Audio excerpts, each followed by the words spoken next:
Hazardous Opinions. Today we will be diving deep into Thanksgiving 2023 to continue our spooky season, because why not? And we're getting into November. Before we get to that, a few programming reminders. We are figuring out a schedule, so we're not sure what our next episode will be, but be on the lookout. A big way you guys can help us, though, is by following us and giving us 5 stars wherever you get your podcasts. Also, reach out to us with anything movies at hazardousopinionspod@gmail.com or on socials like TikTok and Instagram at hazardousopinionspod, and chat with us on Discord. We really appreciate all of you and your support. Now, on to Thanksgiving. Okay, everyone. So me and Hunter are going to be talking about Thanksgiving today, and it was directed by Eli Roth and written also by Eli Roth and one of his childhood besties, Jeff Rendell. And it is starring Patrick Dempsey, Nell Verlaque, Addison Rae, Tommaso Sinelli, Gabriel Davenport, and Milo Manheim. And I'm just going off IMDb here with the plot. After a Black Friday riot ends in tragedy, a mysterious Thanksgiving-inspired killer terrorizes Plymouth, Massachusetts, the birthplace of the infamous holiday. And before we get started, I just want to give a little backstory that Thanksgiving commemorates the arrival of settlers in North America, which led to the deaths of millions of Native Americans, the theft of their land, and the destruction of their culture, and is a symbol of smallpox blankets, Christianity, and manifest destiny. But with that being said, Thanksgiving is a movie that I've waited nearly 16 years for after I've seen the fake trailer for it in the Grindhouse double feature back in 2007. And spoiler alert, it did not disappoint, albeit the differences from that trailer, which I think worked in its favor. I'm giving it a rating of 4.5 on Letterboxd and an 8.5 out of 10 on IMDb. Hunter, what do you think of the movie? Good ratings there. All right. Yeah, I think I should also shout out the cinematographer before I go into that. The cinematographer for this was Milan Shadima, and they also worked with Roth on Hostel and Hostel Part 2 already. So pretty familiar with each other. And honestly, I don't think this movie is too dull looking, but also I could say, yeah, it's not the most visually pleasing, I guess, like comparing to other movies that you've seen, like cinematography wise, who the amazing cinematographers are. But yeah, no, like very good for this movie. My personal rating is 4 stars, letterbox terms. I'll get into a little something later in the pod, I promise, but I was so happy to find a slasher movie that already seemed like ones I know and love. Extremely campy and fun, and it knows exactly what it is. I've missed slashers like this lately. You were the one to tell me about this, and you raved about it after seeing it in the theater. So I totally believed you. And I was on cloud 9 watching it when I rented it, I think on Amazon Prime a while ago. It was nice because I'm honestly not too familiar with Roth, other than Hostel, really, and Knock Knock. And also, of course, he stars in Inglourious Bastards, and that's one of my favorite movies. I knew a filmmaker was the Bear Jew, basically. Yeah. And for me, as you know, I'm a huge Eli stan. Exactly. Cabin Fever, Yep. and he executively produced Cabin Fever 2, directed by Ty West, Right. and Knock Knock, Hostel 1 and 2, Green Inferno. We don't talk about his movie Aftershock. We just pretend that one doesn't exist. Okay, you didn't like Aftershock at all. Okay, all right. Just But yeah, shaking the head. he's besties with Quentin Tarantino. The Bear Jew, he makes cameos in so many movies.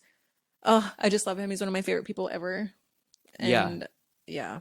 Yeah, no, totally. And like that's why I wanted to get more familiar when we started becoming friends. Of course, I knew like some of your people, Rob Zombie, Eli Roth. I was like, okay, these are corners of film that I need to try out. So, honestly, with Eli's movies, I'm iffy on them. I know you are. I don't love the Hostel movies. The first one's decent. Second one, a little bit lower. Not that far, but yeah, it's just I He's a don't. lot. Yeah, He's a lot. he is. And fun fact, I get, not really a fun fact, just a fact. Yeah. He grew up watching like slasher movies his entire life, like Mhm. Gallo movies, and that's where he got a lot of his inspiration from. Sure. But and I know it's a lot, and the gore can be a lot in his movies, but Kind of the torture porn of it too. yes. Yeah, And what I love about this one is he really toned that back to make it more like more enjoyable to a wider audience. that was exactly in my Like notes. he's Honestly, picking his battles at this point, if that makes sense. he is. Yeah, he's not venturing too far out. Yeah, Yeah. yeah. This And this definitely there's did play to the slasher genre fans. yes, and there's a couple deaths or scenes in the movie that let you know that the Eli that has made all those other movies is still in there. That's exactly what I put in my. I said Hostile Eli is still there Yes. with the gore of some of these kills, but it doesn't linger on the on the gore too much. It's tasteful gore and well I done. think so too. Yes, More polished for exactly. sure. But to finish up the like general thought about it, like with that, I'm your buddy, and I'm gonna be honest with you. Of course, it was surprising to me and felt so good to reminisce about other slashers like Scream and Halloween that I love, and now I have this one to add to my collection in my mind or my heart. If you could say that, a little cheesy, but yeah. Yeah, he does pay an homage to a lot of slashers and just horror movies in general. A lot of them I haven't seen. I know that because he likes 70s Italian slashers and whatnot, but Yes, or like Argento. he loves Argento. We're huge film people, right? But we can be honest, we haven't seen a single Argento or eh, we're huge horror fans and we still haven't seen those. I Yet. I plan to Yet. go down a wormhole one of these times. Just for the cinematography alone, honestly. Do you want to adventure together? I would love Maybe that. for at Oh least my like a God. couple, let me know. Yeah. And they're known for the colors in the movies and with the sync lights. Ooh, hey. That's like what I'm most excited for, honestly. I'm a whore for sync lights. Same. Okay. Wait. Do I say the word? Slut. Just kidding. That's kind of. I think that's okay. Yeah. It's okay. Okay. I just want to be myself, and I say that. Now. Yeah. I don't know. Like Leave yeah. it. I Yep. say leave it. Okay. I'm a slut for Mike and Ike's. And what you just mentioned about Halloween, let's get into the opening scene of the POV shot looking at the door of the house. Exactly what I have. Yeah. Opening is very the movie Halloween-esque with POV and like the breathing under a mask, even though once you get to the sheriff, he's not wearing a mask. It's just kind of that close breathing maybe then. It stops at a really good point though. It doesn't carry on too long. It's like, okay, we get it. Yeah. Nice reference. Like I like that. It was tasteful. And yeah, after that, we were introduced to the family. Yep. One side of the family. Yes. Which is Gina Gershon.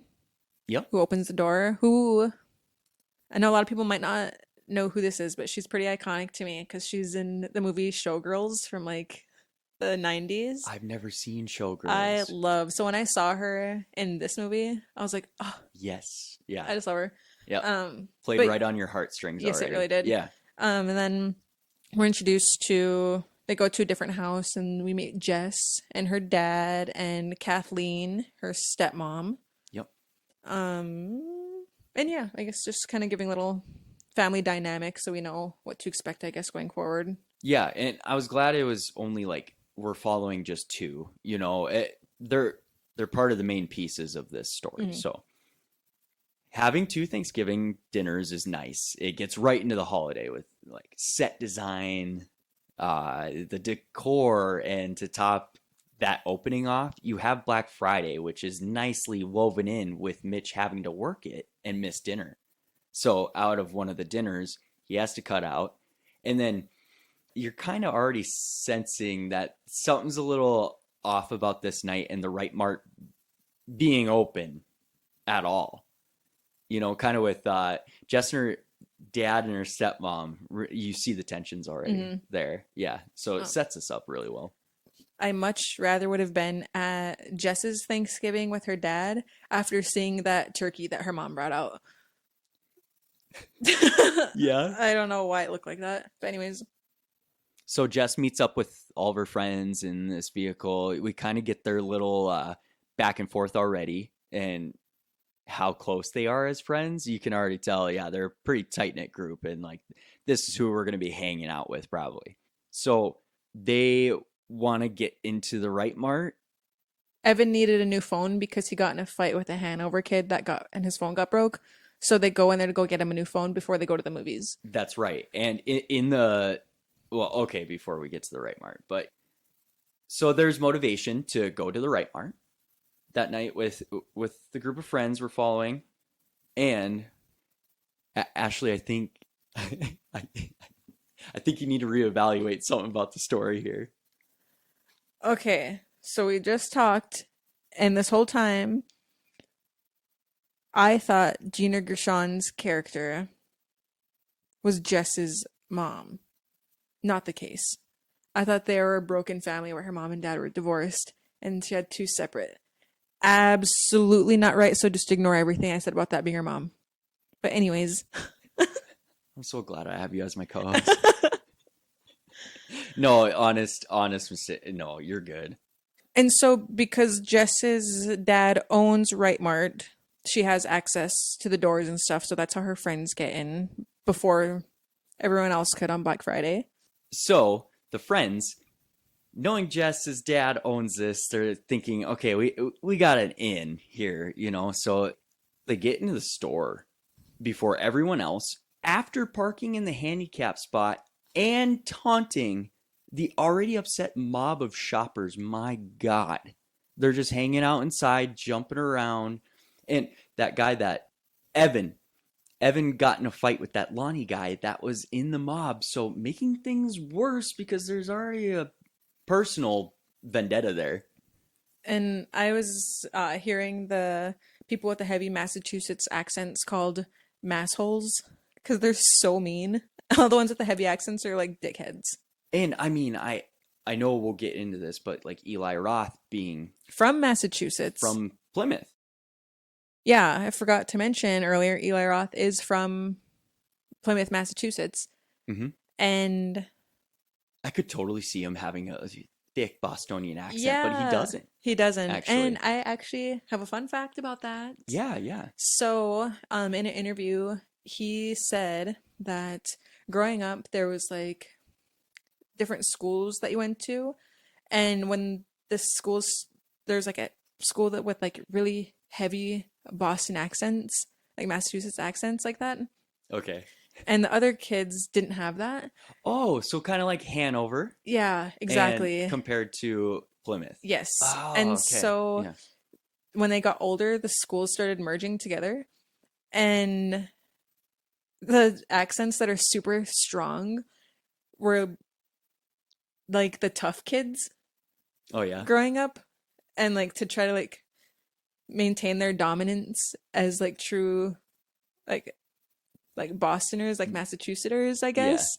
So that's like they really like honed in on that accent, and that's why it's like that so strong in some places. Some people have that so strongly.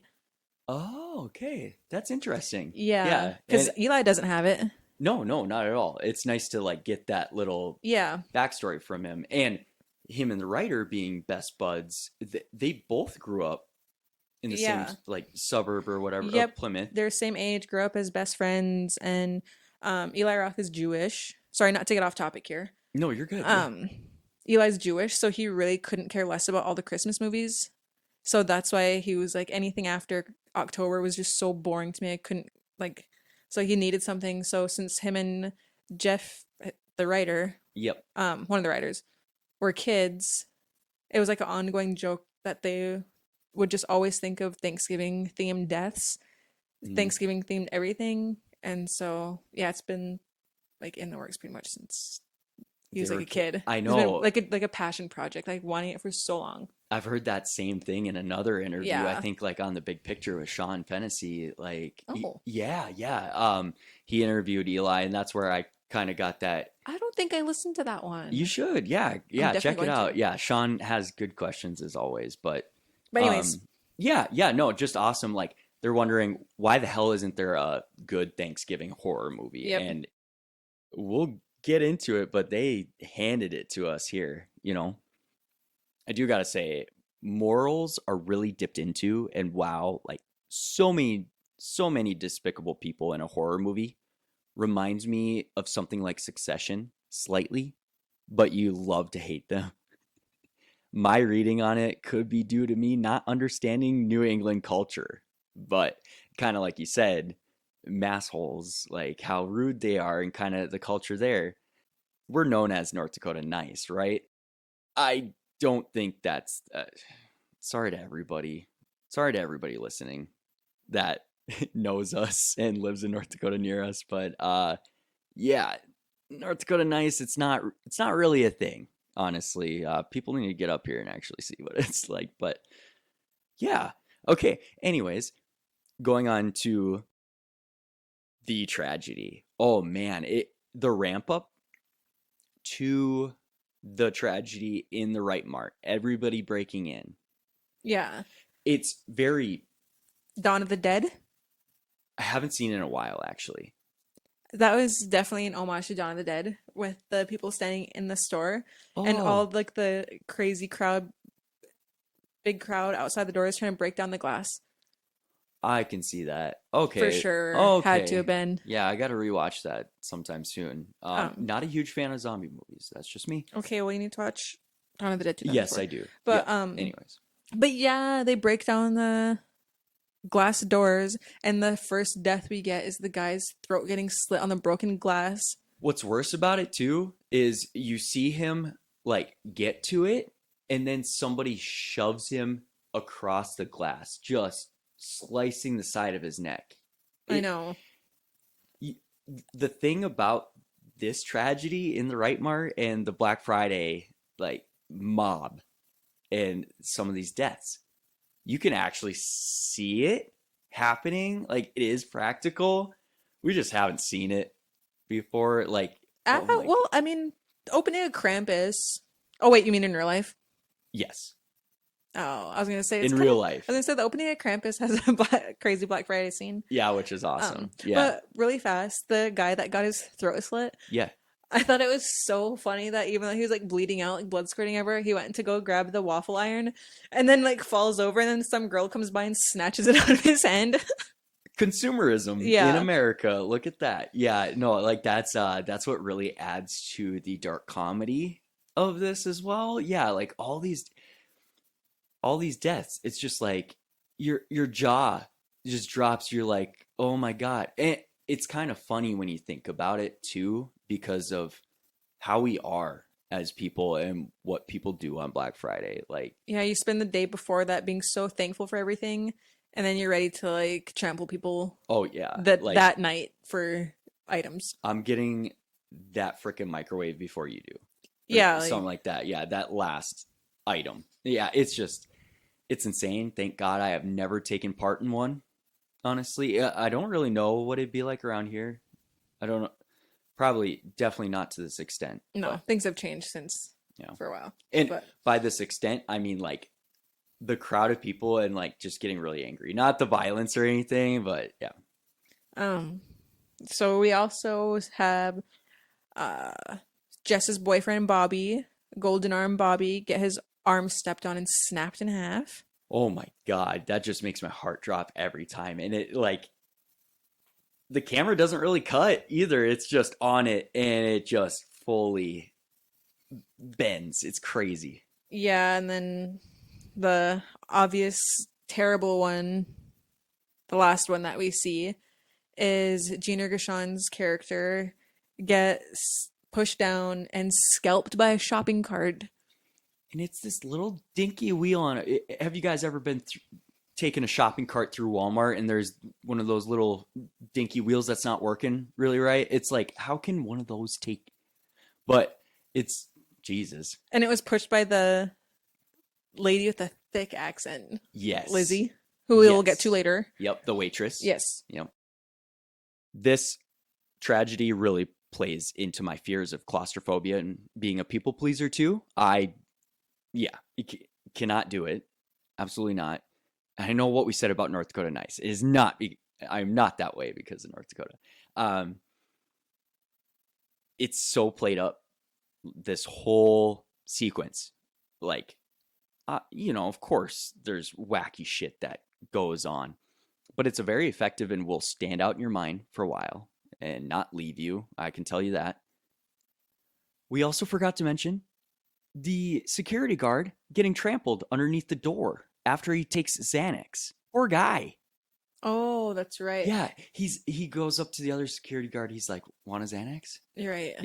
Yeah, and he pops one, and Jesus, he's really fumbling with those keys. That's what I'm talking about. Like the tension was so good. I didn't process that he was like that because he took his eggs. I think so. I That makes could sense. see it playing into that because, like, otherwise it's just a kind of toss away thing.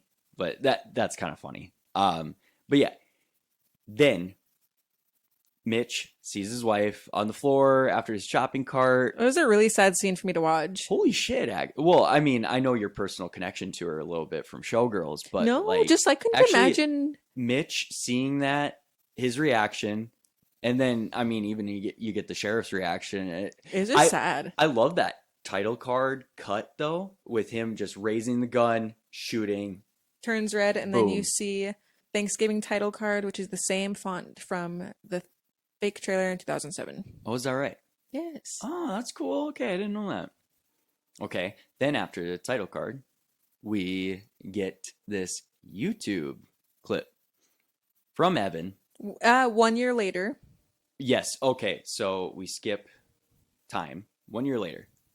This transition into the 1 year later, I really do enjoy both this YouTube social media thing, and then you got the news reports too that are really covering kind of what happened, like describing it to us, kind of filling us in, not in a explanatory, like a huge explanatory way though. I liked some of the little edits on the video, and one of them was that lady and is like, "No waffles for this bitch."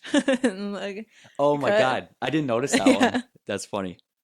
Evan seriously is like a freaking thorn in my side every time I I watch know. this movie.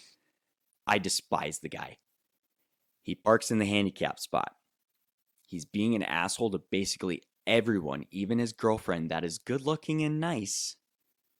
Freaking out about a high school football game, dude. I'm really skipping ahead, but like these are the major points that I just like despise. Seriously, a high school football game. You're being a wuss puss about it after a couple of deaths that have happened in the town. Gonna try and play football by yourself? I can't with this freaking guy. He really is the worst. I can't. But I suppose after that we skip to the diner, Yes. and the sheriff is talking to Lizzie, where we're introduced to his new deputy. Yep. And really fast before I go to the next point, the waitress, Yes. Lizzie, Mm-hmm. is I'm ready for your point here. an actual descendant of John Carver and is from Hanover, Massachusetts, and her accent is 1000% genuine and authentic. It's all her. Yes. Yep. Oh, I just love that. I know. It's really cool.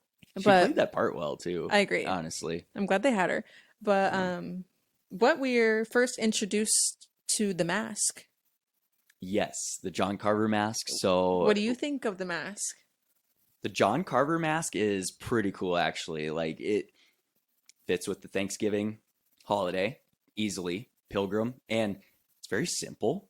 It is very simple. I personally really like the look of it, I do too. even though mine looks like Burger King. Ooh, it kind of does. Oh my God, why did you fucking I had to, but I still love it. excuse my F-bomb there, but I seriously had that reaction to you. I still What love it the- though. Yeah, he kind of looks like the king. He does. Oh, okay. Gonna erase that He's the from my king mind. of the Mayflower. Shush your face.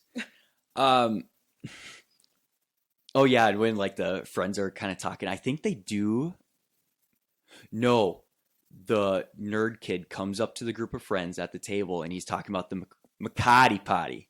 Yep. Just adds to the Bostonian accent work in this movie. It's amazing. And the nerd didn't have it because he went to the same school as our group of friends were following, and they all don't have accents either. So that's the one that we were kind of talking about with Eli Roth. And then there's that Hanover, which is the thick. Yeah. But I love that McCarty himself, he's got a thick accent. And when he even says his own last name and the party plenty of times to where it's it just sticks under your skin. I love it. It adds to it. Um, I'll mention McCarty later when we're introduced to him. Oh, you're good. You're good. But Yeah, I just wanted to bring that. but yeah, so they get flyers to the McCarty party, and then they all get notified that they all get tagged in an Instagram post of John Yeah. Carver of the table. And the names aren't on the table yet, No. right? Yep, it's just of a dinner table. Yeah. And then that'll be more significant later, but Yes. then we get the very cool shot of John Carver standing outside the window looking at Jess, which is obviously an homage to Halloween, Halloween, easy. Yep. Laurie Strode. Yep. scary movie, Yeah. making fun of Halloween with Ghostface. Yeah. Yep. They also mention Ryan quite a bit. And we find out Jess is now dating Ryan. Oh, yes. Yes. The Nepo baby. Guess what? Speaking of scary movie, Okay, the actor. yes, the He has a actor famous parent. Milo, famous to me. Okay, who is it? Milo Manheim is the son of the sheriff on Scary Movie 3 whose hat keeps getting bigger every time they show her. You're joking me. No. Isn't that so awesome? Oh my God. That's amazing. I wasn't thinking it would be her. I thought you were kind of talking about the first Scary Movie, and I was kind of thinking through my head, like, okay, who's all in that? That's amazing, though. Yeah, I loved when I found that out. I was like, no way. That's But awesome. but anyways, yes, she's now dating Ryan. Yes, and he showed up before they got into the store in the beginning, and we can already tell he's fond of Jess already, really trying, even though she has a boyfriend. I don't respect that already. Then she brings Ryan up to the friends, and we kind of get a glimpse into what they think of the situation. We're not only like, what the fuck? What about Bobby? You know, they don't like him. Easy. So that's where Evan really becomes even more of a dick. Just like how he talks about it. Could have been a way lot better like the other guys talking about him. Yeah, and then all of a sudden likes him when he gets football tickets. So he's obviously disingenuine. He's bought. Yep, Yeah. exactly. So Ryan shows these freaking New England Patriots tickets, and that's what buys the love of her friends. Yeah, so they're talking shit about him. He sits down at the table with them, and then, yeah, even Evan's response there to him was still dickish. Tickets come out, everything's good. So, I honestly don't know what Jess sees in this guy at all. Still, I'll get more into him. Well, he didn't ghost her. So True, he just swoops that was her in. reasoning. He just swoops in. Yeah, oh my God, give me a better reason. How about that? The cheesiness of this movie with its dark comedy and choices mixed in with that lovable Massachusetts charm really make it an all-time slasher in my opinion. It's also really boosted by using Thanksgiving as a centerpiece and actually makes it work. So that's what kind of differentiates it from a lot of things. Patrick Dempsey using his natural accent. I have not touched upon one of my favorite people yet. I'm going to save a little more of it. But, oh my gosh, I love Patrick Dempsey. Fun fact, I'll get a little personal. Do not laugh. Okay. You will. So in high school, when I started watching Grey's Anatomy, on account of my buddy, a guy that loved Grey's Anatomy, never heard of that ever. Like when we were younger, like, it'd be like, oh, Grey's, I mean, girls love that hospital stuff, but I'm willing to give everything a try, right? So I'm watching Grey's Anatomy. I instantly fall in love with McDreamy. That is Patrick Dempsey. And to make myself little more attractive to women, maybe it didn't work, I'm sure. Uh, I styled my hair after Patrick Dempsey. It Eh, still kind of looks like that right now. Thank you. Uh, son of a bitch, stop. And also, I copied the style of McDreamy a bit too. And like, it was time to dress up one day. I would have that V-neck sweater with a dress shirt with the collar popped out and Levi jeans. I found out online what he freaking wore. You So, would. yeah, so that was me. There's a little embarrassing tidbit. I just shared a lot of that. But yeah, there's a little background to like me loving Patrick Dempsey as an actor. I'm so glad he's in a freaking movie again like this. Yeah, and oh, we didn't even touch on that. He was voted the sexiest, or what was it? He was voted the sexiest man. On People, I Yes, think People Magazine. Yeah, yeah. I can't remember what year that was, to but 2023. oh my God, you're right. I What can't remember what what. a freaking year for him. I love this. Yeah, So with Patrick Dempsey, I know there's a little bit of stuff in his personal life. So like separating the art from the actual person. He's from Maine, so he used to have this accent, but since he was going into acting at a young age, went to a dialect coach to get rid of it, I believe, and had to slip back into it. I'm sure it was really fun for him to, just be able to get back to his roots a bit and, be in a movie that feels New Englandish. yeah. I recently found out he was from Massachusetts and was using like his real accent. Mhm. I did not know that about him. Yeah, yeah, And I think I his didn't agent either. actually reached out to Eli to see if he could be in the movie. Oh, no way. Yeah. Oh, okay, that's awesome. All right, since Scream is, we both share a deep love for it, right? And slashers in general, I'd say. And whodunits in general. Thank you. Yes, exactly. That's what was added to this movie, the slasher genre. You got another little subgenre with the whodunit, and the comedy is so great. It's so campy, and the comedy comes quite a bit from the New England culture and behavior, like we talked about, giving Thanksgiving its own personality that I can say is pretty special. And it's what sets it apart from slashers done before it. Many slashers also don't have the best camera work. This camera can be shaking and moving, but you're able to see everything. I appreciate that Eli gave us something new with a genre that's been so heavily treaded on over the years. Also, rewatching this movie, like, I think, God, Ashlee, I've surprisingly rewatched it more than the Eli Roth girl. I think 7. No, just 7 times. Do I want to give the real answer? Uh, 8. 8 times, I Ah. think. No, actually, like, I honestly don't know, but it's up there. I was just messing around. But rewatching, so many lines connect throughout the film and are like, you can easily just picture the Leo pointing meme at every single one. Many moments where you kind of smirk and at the foreshadowing of it all, you know? Okay. Mm-hmm. Kills. Okay. Kills. We're gonna talk about kills. Yes. Oh boy! All right, it's a slasher, so we gotta hit up the kills, and we figured it would be easiest to just kind of go through each kill, even though we're not through with the like structure of the story yet. But yeah, go over the kills, what we liked about it, and yeah, just kind of details and our favorite. We'll name Yes. after. Yeah. At the end. Okay, God, that's gonna be tough. I know. But we have our may as well just talk about our first kill, Lizzie the waitress. Yes. And I thought hers was really funny. First, it was really disgusting when he dunked her head in the sink and then stuck her face to the inside of the freezer. I was gonna say, like, quite a bit of people that get killed by the killer. Not even just those like tragic deaths that we get. Actually, in 2 tragedies in this movie, the parade as well. Oh yeah. Yeah, he didn't kill someone. Um, they go through the ringer. And I think that's what I appreciate about the kills. Yeah. And it adds to the dark comedy, of course. Rarely any of them get killed instantly.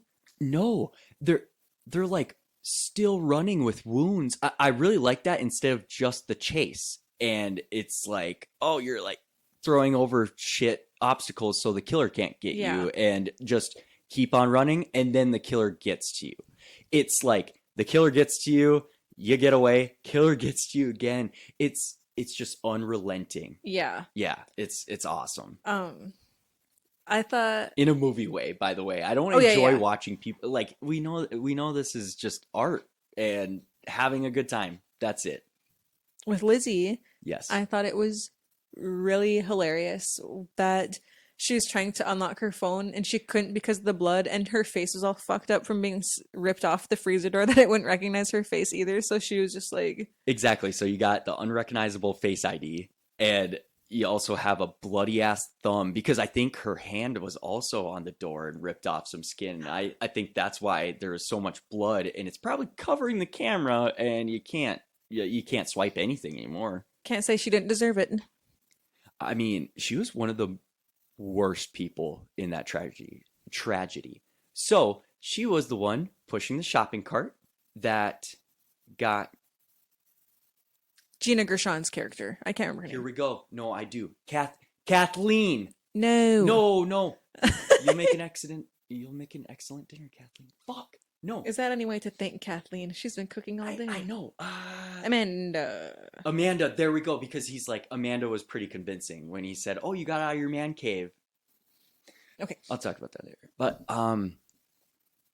Lizzie is the one pushing the shopping cart in the Right Mart in the tragedy while all this chaos is going on, and gets Amanda's hair caught in one of the wheels of the shopping cart and then ripping a part of her scalp off and so. Yeah. Actually, she rammed her with the shopping cart too. That was the killing blow. I'm pretty, because obviously if you get a little bit of your head, I wouldn't think that'd kill you. But yeah, it was definitely I think it was like right to the temple too. Eli gets very detailed, and I do want to say he's very creative and goofy and crazy with his kills. He said before he puts an emphasis on this part of his films, and he thinks about crazy happenings, like you said, Thanksgiving deaths, like when he was a kid, and what hasn't been done before over and over. Yeah, then she gets out once again. And then gets hit trying to hide the dumpster, which is so sad. That parking lot is so open. I mean, she was trying to get to her car, right? And yeah, he just flips the headlights on and just rams into her. And oh my God, my jaw dropped when she gets cut in half by this dumpster trying to crawl into it. And he just rams into the dumpster. Have not seen that before. Whoever edited her getting split in half by the dumpster made it seem so seamless and translated so well to the screen. It makes your jaw drop. Hats off to the editing team. And then cuts to her up on the Right Mart Star with the Black Friday sale saying 50% off. Yeah, I know. I wrote my notes half off. Yeah. Oh my God, I love that. So yeah, then they have to get a crane and take her body down. But yeah, just her lower half is there, and her top half ends up being at the dinner table. But we'll get more to the social media aspect about it after the kills. Then we have the security guard, Manny. Is the next one. So he's just in his apartment trying to pack up. I think he knows he's going to be one of the next. It seems like right? It kind of seems he rushed was and trying to hurried. leave the country. There we go. And then he couldn't find his passport. Yeah, yep. He's looking around and he's got a cat named Dewey. Another Scream reference there for you. Yeah. Love it. Just noticed when I was taking notes, actually, for the first time. I didn't catch that. Surprisingly. Love it. This movie is just so rewatchable. Like I said, he sees the John Carver mask on his couch. He's like, ah, shit. He's asking his cat where the... That's part of the comedy for me. Like, hey, Dewey, where is he? And I'm a security guard. I kill people every fucking day. One of my favorite lines from this movie. Oh man. But yeah, just Ooh, he gets a blender The or electric knife. whisk. Oh no, it was a knife. Yeah, okay. Yeah, that would make a lot more sense. So yeah, he gets an electric knife using a Thanksgiving weapon, you could say, Yep. cutting the turkey with one of those. Right in the stomach. You already know he's fucked. And then to top it all off, we get a beheading of him with a garrote, I'm pretty sure they're called. Those thin razor sharp wires with handles. Tony Collette in Hereditary shaking. Piano wire, right? Yes. Okay, okay. Good reference there. But yeah, he So when he's done beheading Manny, effortlessly, by the way, like that was just kind of a cool that was move. a cool It was a scene. cool move that you kind of see like in, it kind of reminds me of a John Wick I knew you were kill gonna say move or John Wick. something. Like I know it's nowhere near like this is not an action thriller, but like just yeah, the precision of it, kind of. Anyways, then the cat is meowing, and the killer like really stops with Manny's head in a duffel bag, ready to go out, and he just thinks about it and he feeds the cat, pets it. Oh man, what a What good kitty and sympathetic killer. I didn't understand why he had to feed the cat as if Dewey wasn't gonna eat Manny's body shortly after. Oh, Because he left the probably. body, it just took the head. So he It freaks me out every time somebody mentions like, "Oh, what do you think your household of cats are gonna do when your body just is laying there?" what they eat it one Like those thousand old percent. ladies, like That's what that kind of happens. just died. Oh my god. All right, we'll stop thinking about that. Even Yeah, though we're talking about a gory movie. yeah. Um, so that kill scene's done. And so the next kill we get to see is the football player Lonnie from that goes to school at Hanover, Mm-hmm. and his cheerleader girlfriend who lures him away. And oh my god, so this scene was He's an older dude dating a high schooler, by the way. like, why So is he even? Oh my another god, I forgot he dis. was. He's a coach. Yeah, I forgot he was a coach.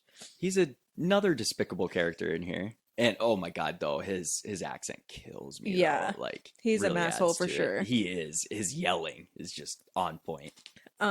But this scene, as soon as I saw the trampoline, I was like, oh no, because this is one of the deaths in the original trailer, the That's what fake you were trailer. telling me. Yeah. And thankfully, it didn't end. It's a little bit different than it was in the trailer, thankfully. Otherwise, I probably couldn't stomach it. Oh, okay.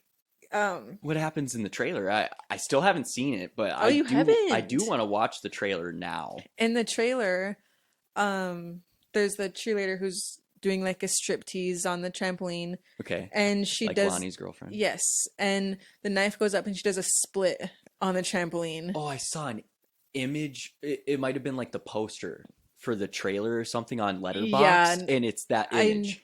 yeah, I that always just made me sick to my stomach. So Oh I'm glad they my, didn't do that. that seems more like a hostile move, Yes. right? Yeah. Yeah.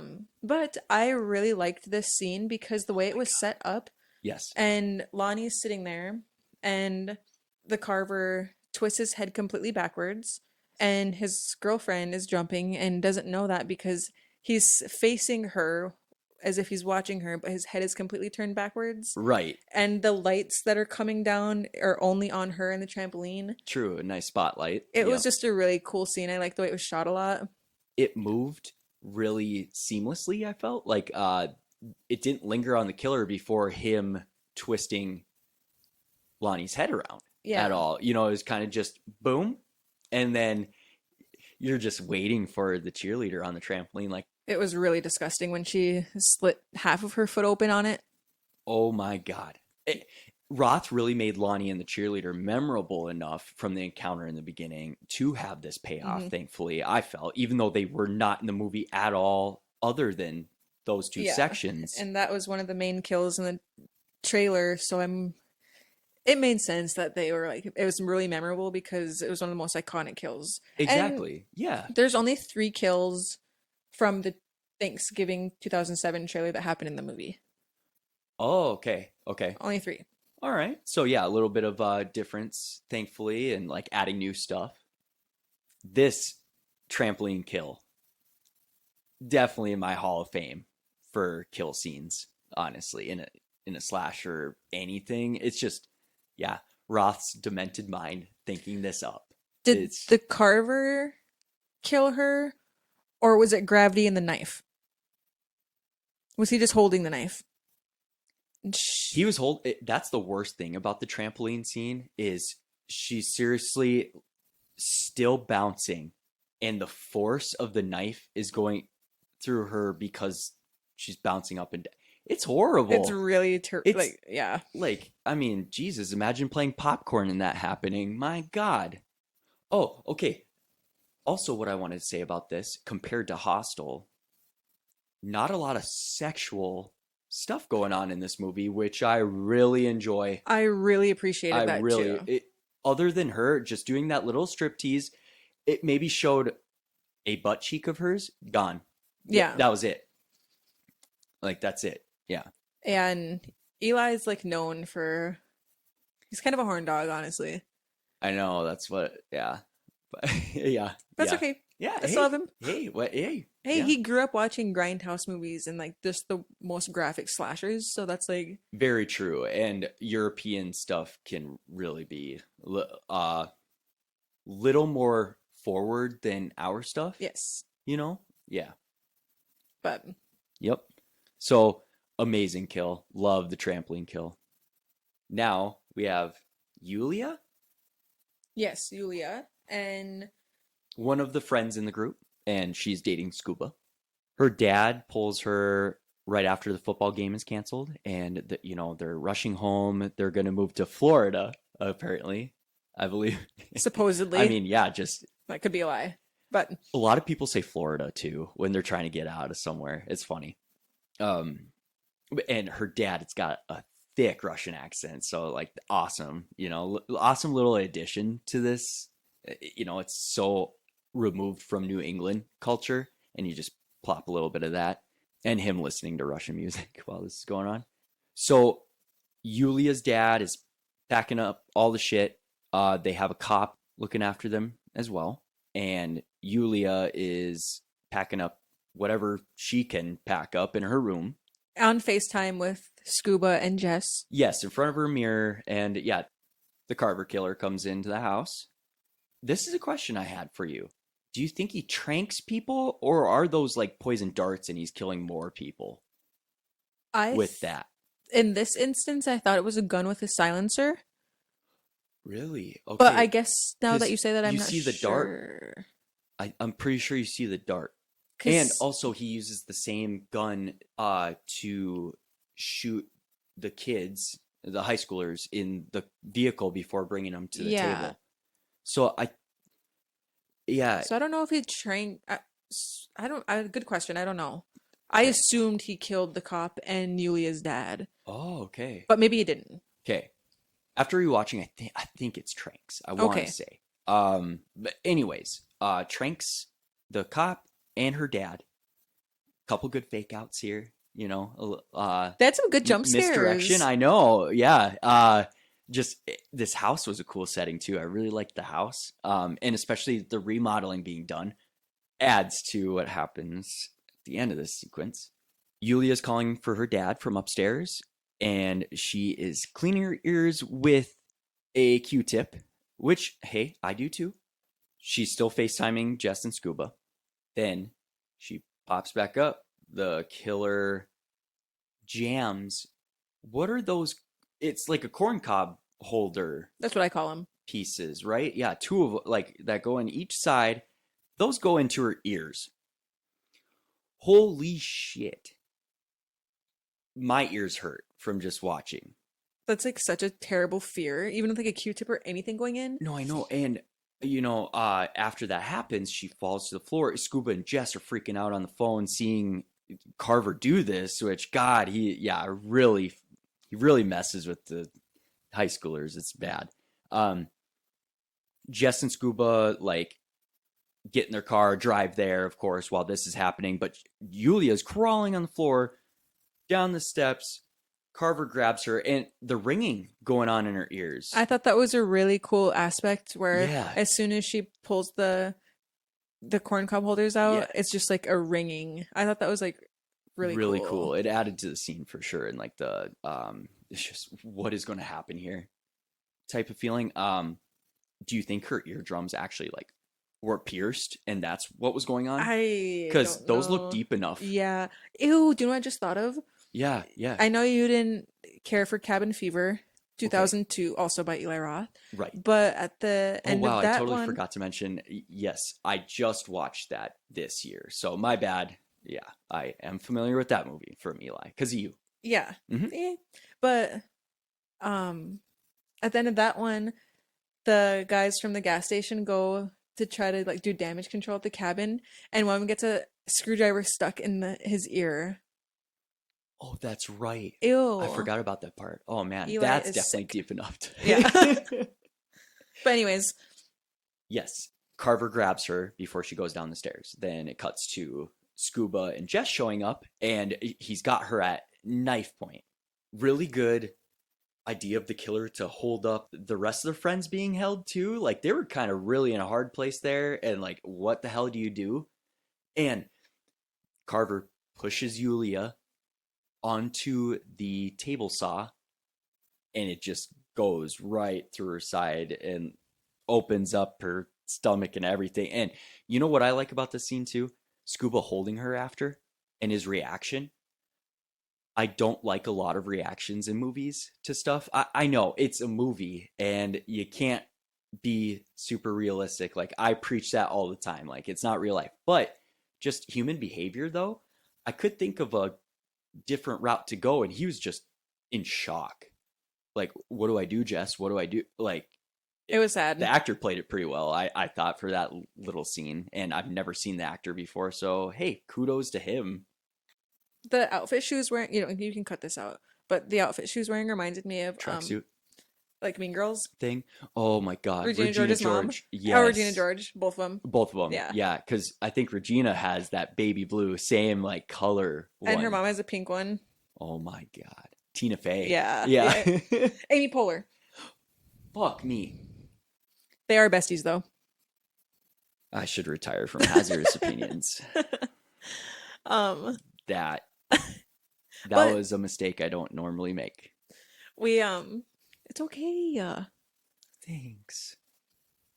So after Yulia's death, they make a plan to lure the killer at the parade. Yes. And so they're all dressed as pilgrims. They go to the parade. And so at the parade, we get another very iconic death scene that is also from the 2007 fake trailer. Okay, the turkey mascot. Yes, and it's the same exact costume. Not the same exact costume, but it looks the exact same. Okay. And before we move on to the rest of the deaths, I kind of want to talk about the parade scene Totally. for a second Yeah. because it was so cool. I love a really good like parade scene. Yeah, like this movie features another tragic event with I won't go too far into it because we're just talking about the kills, but this parade and doing it effortlessly, by the way. It kind of feels like it This feels like another big set piece, kind of like the Right Mart, but it's not too difficult of a huge set piece. So like Roth kind of kept it contained, I feel like a little bit. It's all kind of nuts and chaos like Black Friday. And you're not at all expecting the killer to not be in a John Carver mask. All of a sudden he's in a creepy clown which I outfit. loved. Yes, me too. Comes out of nowhere with an axe, by the way. Like that was very unexpected when the turkey's head gets chopped off. Yeah. Just wanted to mention that. And um I one of my other like favorite like shots of the movie Mhm. was when he was slow motion if the smoke around him like walking towards the Yes, the smoke oh, grenade. that Oh, was he so just cool. tosses them all over, and yeah, I like that use of slow motion. Eli doesn't use it a lot in this movie, No. and that was the right moment. And then he he shoots Thomas, Jess's dad. Yes. Jess. Oh, also like, another death happens in the parade that is not John Carver's. Oh my God, fault. The dad, the grandpa. grandpa. Oh my driving the God. truck, and he has his grandkids in the front with him, I forgot about that. and the ship I don't think it's a mast. I'm not good at boats, guys, but the huge stick in the front of the ship poking out goes through the vehicle, piercing through the middle of his skull. His nose is seriously still hanging to the side. And the kids are screaming, "Grandpa!" Oh my God, that was so sad. That was like Grandpa, on yeah. Scary Movie, or not Scary Movie. That was on like Final Destination 2, where Oh, the log or the pipe the pipe, truck. where the airbag Pipe. goes off in There her. is a log truck in Final Destination There too, is, isn't there there? is, especially in Okay. the second one. Can you But blame me? no. Sorry. But oh my God, that one was sad. I totally spaced that one out. Yeah, yeah. So that was another accidental thing, like the right mart. So not as many deaths, thankfully, in this tragedy, but it was all sorts of messed up. Those kids are going to be messed up forever. Yeah. And they lost a grandpa. Don't give Anyway. me that face. All right. But then, after the killer makes that amazing entrance through the smoke, he goes and tranquilizes Thomas, Mm-hmm. Jess's dad, Yes. Jess, and Scuba. Yes. So before we get too far into where the group of friends goes, when Carver tranks him in the vehicle, Evan and his girlfriend, Gabby.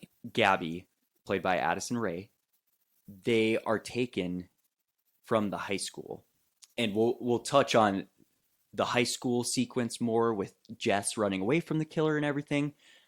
I was really surprised they, like, at least one of them wasn't stabbed or anything. They were just quickly taken, and that was a good jump scare actually. Carver just popping out, that's all you see, kind of a hand over the face, and they're gone. Hand over the face.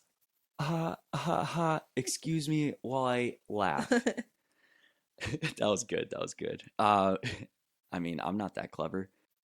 Then, as Yulia's being murdered, they are shown at the dinner table on live stream from Carver. So we find out where they are, where he's taken them, and it's to the dinner table where they were tagged in on Instagram, and then Lizzie's top half is hanging there, and also Manny's head on a plate. So got two victims there, and also is Lonnie sitting at the table? Because I know the cheerleader isn't.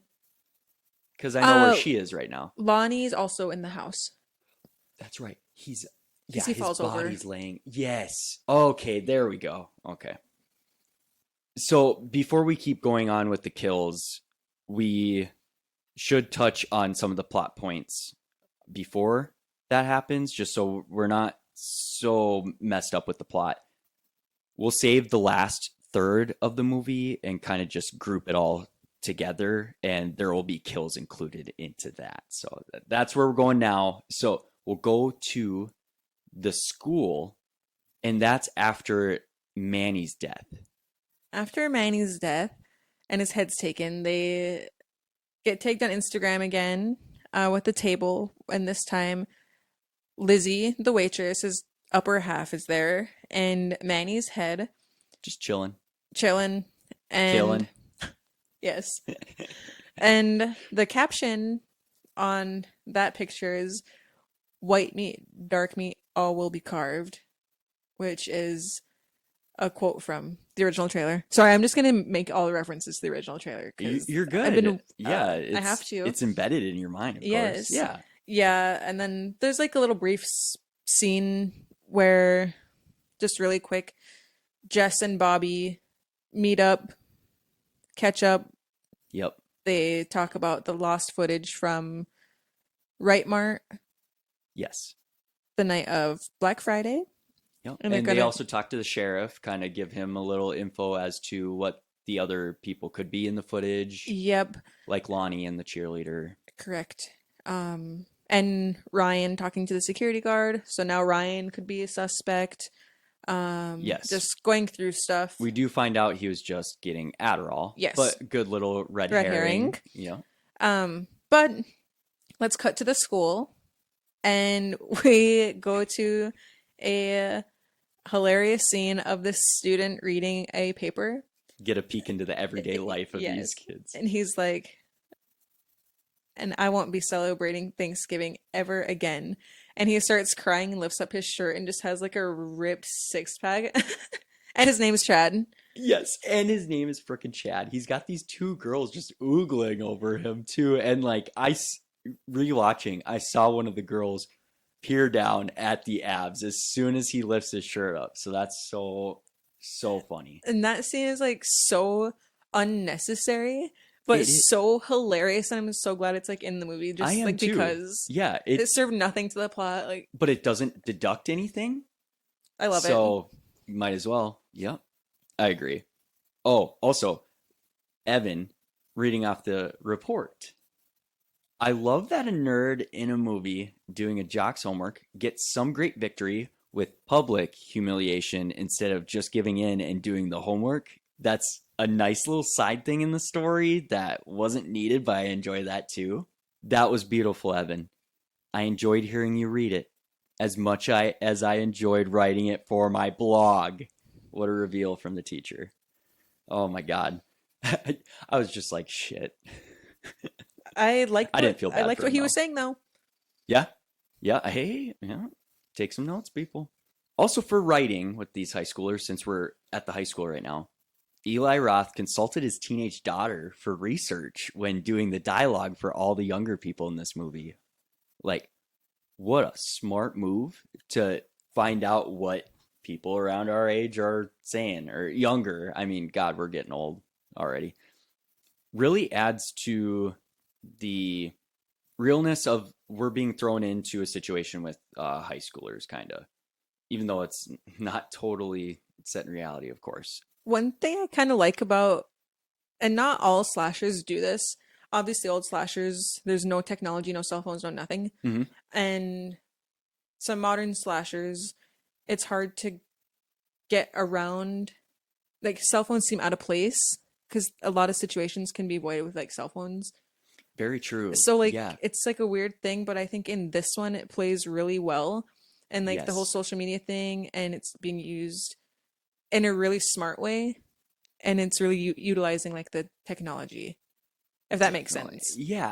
And I mean, even years from now, yes, it will feel a little out of place, just like the 90s movies do now, stuff like that. But I think it will live on like Scream does. It's so of this time, I feel, and it really was beneficial for Eli to consult his daughter about that. Yeah. I think he brought that up on Sean's interview I didn't too. listen. I need to Yeah, listen to hey, that there you go. tomorrow. Listen to it. Yep. I do also want to say the plot for this whole movie too, before we get more into the plot, it's very simple, easy to follow. Like, tragedy happens. Some people are shitty, some people are decent human beings. Victims are a part of this specific tragic event. Red herrings, a couple secrets floating around. Money and greed is infused. Characters that we don't need to get to know super well, but well enough. And then the killer reveal and showdown at the end. After all this horror that people refer to as elevated, it's actually refreshing because this is one of my favorite genres that I want to be great so bad every time. And it really refreshing that a movie like this comes along after quite a few subpar slashers over the years. High school with a hairdresser class? What is this? We're from North Dakota. That is a real classroom in that school, and that's why Eli Roth added it. No way. Yeah, he was like touring schools, and he was like, "This is a perfect scene, like with the fake heads and the wigs, and perfect place to hide." Like that was an actual room in the classroom, so they didn't really have to do anything. That's funny. He didn't even have to come up. Yeah, just No. inspiration from the location. Yeah, I thought that was really because I thought the same thing, but I was like, I've just never heard of that class being in a high school, even bigger ones. I But really wish that would have been a cool one to have. yeah, it's like hair. It's like the hair academy or some shit. Yeah, the core group are talking about who the killer could be, if it's Ryan or Bobby or who. hmm And Who we they get can trust. yes, and then we get this nice fake out of Ryan dressed as a pilgrim.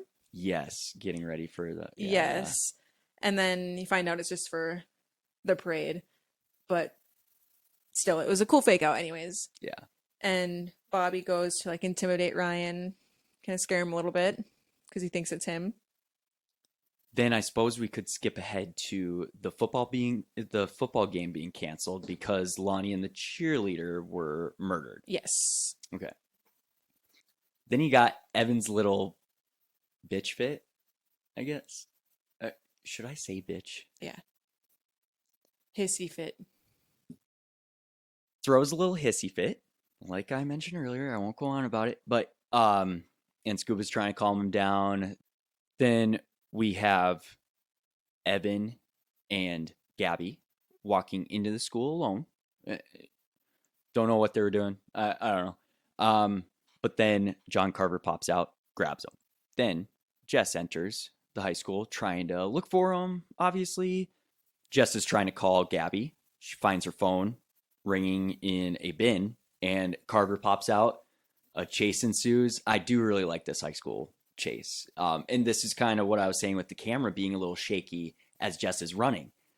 But it's not too shaky, thankfully. But yeah, it's very thrilling. And with that hairdresser classroom and her trying to hide in there. I read something that one of the people on set, I was like, why are the lights turned on? Like, aren't slashers supposed to be happening in the dark? How is she supposed to hide in there? And Eli was like, that's the point. She can't hide in there if the lights are on.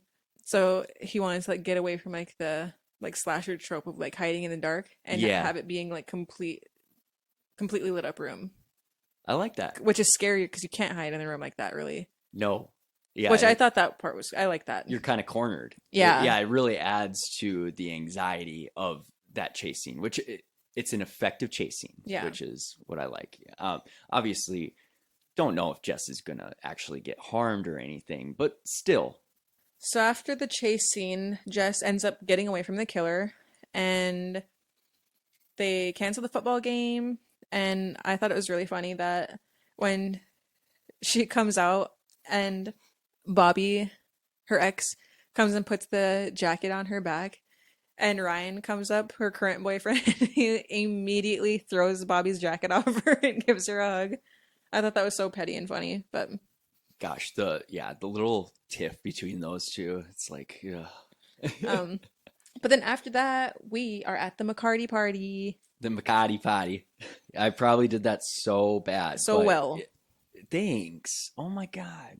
Eli cast me for the second one. All right. Yes, McCarty party. God, this dude is, and I think Eli mentioned that he knew guys like this that weren't in school, nothing, but like they hung around and just selling the weirdest, dumbest crap and stuff. I think that's what he said, but McCarty is just such an interesting character. He hangs out with all these young kids that are throwing up everywhere. No, you're good. He doesn't give off any like weird, uncomfy vibes though. He doesn't. That's the thing. Yeah. Like he just seems like a really cool, That's why nice he said guy. he's interesting. Yeah. He's an interesting character. God, it's like a unicorn to have in this movie, honestly. I don't know many characters like him, I guess. You know, that, like you said, not acting like weird or off, you know. He's just a crazy dude. Yeah. I like when, I can't remember the nerdy kid's name, but that's like his right-hand man and like his bodyguard and like who he has in charge of handing out tickets and who he puts in. The nerd that does Evans, did you? Yep. You said that? No. Okay. Sorry. Okay, but that one. Okay. Yeah. But yeah, the boys those teenagers come up and he's just like spewing stuff and they're like, "Who's Black Sabbath?" And he's immediately like, "Get the fuck off my property." The fuck. Yeah. I love that. Hey, yeah, stick to what you love, right? Yeah, you're not allowed. And then Jess and Scuba end up getting a weapon for protection, obviously. That smart move, you know, trying to find something. And of course, McCarty's got everything they need. Jesus, his hiding spot for some of his guns. This guy, he needs to own an actual business. His dad does. That's right. What the hell is this guy doing? The black market. I guess, yeah. Or back market. Yeah. Ignore. But after this, We're pretty much caught up because after this is when Yulia gets killed, and then the Yes. parade. By the way, I do love that Jess and Scuba are being paired up Oh, same for actually. a good amount of the film. You don't expect those two characters to be in a room alone together, really. You kind of think, all right, how would they interact alone together? Like a lot of characters in film, TV, books, you want that pairing, right? And Eli and his buddy writer, like they just hand it to you here, you know? I didn't really think about that, but I actually did really like that. Yeah, An yeah. unlikely pairing. It was nice. Yes, it was a nice, unlikely pairing. Some do not work in movies, so like this one worked, I think. Oh, before the parade with Jess, McCarty. Another thing about him giving Jess his dad's ring from Iraq that like kept him alive for good luck. Like that's what I'm talking about. A unicorn. Like Um, he doesn't do a really nice act until then, but it's not out of character either. in my notes, It I have feels. Scuba and Jess go get guns, and Yeah. then in my bullet put underneath, I put McCarty is a sweetie, but I didn't put Yes. why. Oh, That's but yeah, why. that's yes, exactly. Yeah, it's kind of hard when you put general points down and you're like, oh, what I was know, that specific thing I was thinking about though? but thanks for reminding me. Yeah, you got it. All right, so now we're caught up where Yulia gets killed, the parade happens. Anything else about the parade that you wanted to add? Not that I can think of right now or later, because I'm not going to mention the parade again. But we're pretty much caught up to where they get tranquilized. Fun little note, you do see the face and you hear the name of the turkey before he gets decapitated like right away. Oh my gosh. It was for the sole intention probably because he was going to die and we could put a face and a name to it. Uh so yeah, I thought that was funny. Then Kathleen is also in the car, gets tranquilized. We wake up with her in this old style room and we see Carver doing some cooking shit. Yeah, getting the dinner ready. And he starts basting Kathleen. Whenever he was basting her, I just could not get hands. If you nobody's seen Scary Movie 2, or if you have, you're gonna get this line. But Hanson, the caretaker, the one with the little hand, Yeah. when he's preparing the turkey, he's like, and then I baste it like this. And Oh, and he starts licking yeah. it. Yeah, yeah. Oh my god. Anyways, yeah, and when he's basting her feet and putting like the little garnishings between her toes, that was And one seasonings. Like he literally like takes a salt grinder. Yeah, 1000% that was for Quentin Tarantino. you think The foot scene for sure. probably. God, I love Tarantino, but what's up with the feet? So then when Carver leaves the room, Kathleen is able to get up. Then an awesome cat and mouse chase ensues throughout this house, and we get to know a little more of the house. I really like the cat and mouse of it all. Oh, I do too. Like, And yeah, her kind of where she goes to hide and the things that like Lonnie's body popping out at her in one of the hiding spots. Then going upstairs or something into a different room, she finds the cheerleader still alive. surprisingly still alive in a fridge. I was like, Jesus, like what is going on? And then unfortunately, the killer finds Kathleen upstairs. With the pitchfork. I thought the killer having the pitchfork was kind of cool because it's Yes, like very the pilgrim of it pilgrimy. all. Yeah. Yes, yeah, really adds to his outfit. Love the outfit. It's so simple and basic, but it stands out to me still. I like how long the chase scene went on of him after her. It went Same. on, but it didn't seem too long at all. It was really entertaining. No, yeah, And a lot of chase scenes and slashers don't last that long. And I very was true. like, why is Kathleen like lasting so long? Like, why is she like hiding so well? That's a good point. It kind of did give the impression off where it could go either way, Yeah. where maybe she does live a little longer. But she Some gets out and then he javelin throws the pitchfork in her back. that was epic. It was. Yeah. Man, that added to the kills, I would say, and then puts her in the oven because she's ready to be baked. I thought when he opens it back up and pushes the thing in her neck, I was like, "Oh, is this like a mercy killing? Is he gonna like knock her out so she wouldn't have to feel anything when she is getting cooked alive in the oven?" You're so funny. Nope, meat thermometer. Yes. Actually, I thought, oh my God, is it a thermometer? Or It's I thought it was one of those injectors with like juice as well. You can do that in a turkey. when it got to the temperature, it popped and it was like done. You're right. You're right. Yeah, good point. Never mind. Okay. But I thought that was hilarious. Yeah. Oh man. And I'm really glad it doesn't linger on Kathleen being burnt too long I think because old God, Eli would do that, probably. but like I said, he's picking his battles, and I think Mm-hmm. he can read. He's whatever. Yep. Oh, It wasn't too overboard, honestly. and then Hmm. while all this is happening, Yeah. the rest of the crew, like the police, are being live streamed them at the Yes. table, Yep. and it was a so the all like the SWAT, I don't know if it's SWAT or Yeah. cops, go Yeah. to the house that that location's pinging at. Hmm. Oh, and it was such a cool fake out scene, like on Silence of the Lambs, where they're so sure they're going to the right house and it's completely the wrong house. Very true. Yep. Yep. I loved that misdirection. It wasn't like, why do you have to have this in here? It served a purpose for the plot. Yeah, I thought it was a really good fake out too. Yeah.